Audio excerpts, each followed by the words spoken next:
She's just the cleaning lady's daughter. My stepmom told her friends for many years. When dad died, turns out he left me the house and her nothing. I hired her as my cleaning lady last week. Now she scrubs the floors she used to mock my mom for cleaning. I'm Marina. My mom, Lucia, worked as a house cleaner for several families in our suburban neighborhood. She wasn't rich, but she took pride in her work and built a steady client base through word of mouth. That's how she met my father, Charles. He was an accountant at a mid-sized firm, recently widowed, and hired her to clean his modest but well-kept 3-bedroom house twice a month. Dad noticed her because she was humming while working, some old Italian song her grandmother taught her. They got talking about music, family, and life. 3 months later, they were dating. A year after that, they got married. And then they had me. We weren't wealthy, but we were happy. Mom continued cleaning houses because, as she'd say, good clients are like family to Sorrow. You don't abandon family. When I was 8, Mom was diagnosed with aggressive breast cancer. 6 months later, she was gone. Dad was devastated. I still remember him sitting in Mom's favorite armchair, holding one of her clothes and just crying. Enter Jane. She came into our lives 2 years after Mom died, when I was 10. She worked as a receptionist at Dad's firm and had bigger aspirations. She wasn't wealthy, but she was obsessed with appearing classy, always wearing department store clothes she could barely afford and putting on airs like she was somehow better than her job. From day one, she made it clear that I was an inconvenience to her social climbing ambitions.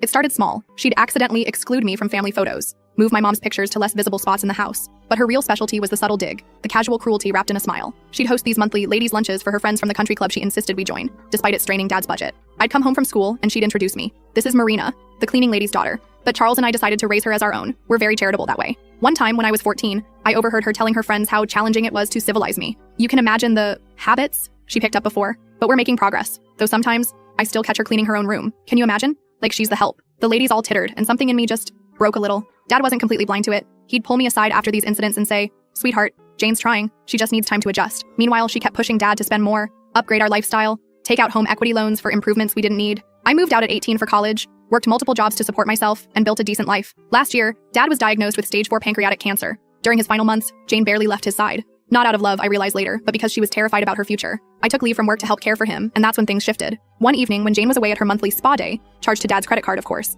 Dad asked for help with some paperwork. He seemed unusually serious. "Marina," he said, "I need to apologize. I let Jane disrespect you and your mother's memory all these years. I was a coward." He started crying, something I'd never seen before. "Your mother, Lucia, was the love of my life. Jane was just convenient, safe. I'm so sorry." He died 2 months later. The reading of the will was yesterday, and it was illuminating. The house? Mine? Dad's modest retirement savings? Split between me and a local charity. Jane got a small monthly stipend, enough to live on if she budgeted carefully, but nowhere near enough for the lifestyle she'd created with Dad's credit cards. She'd been living off Dad's income, pretending to be a consultant while really just running up credit card debt. Now, at 52, she has 0 actual work experience beyond reception work. And surprise, nobody's rushing to hire someone whose main skill is pretending to be upper class. Yesterday, she called me crying about how she couldn't afford her apartment anymore, asked if I knew of any job opportunities. And you know what? I did. "Actually, Jane, I need a house cleaner. $20 an hour, 3 times a week. Can you start Monday?" The silence on the phone was deafening. I could practically hear her reeling. "You want me to clean your house? Well, you always had such strong opinions about how my mom cleaned. I figured you must be an expert by now." She started this week. She won't meet my eyes, but I noticed she takes extra care with the corners now.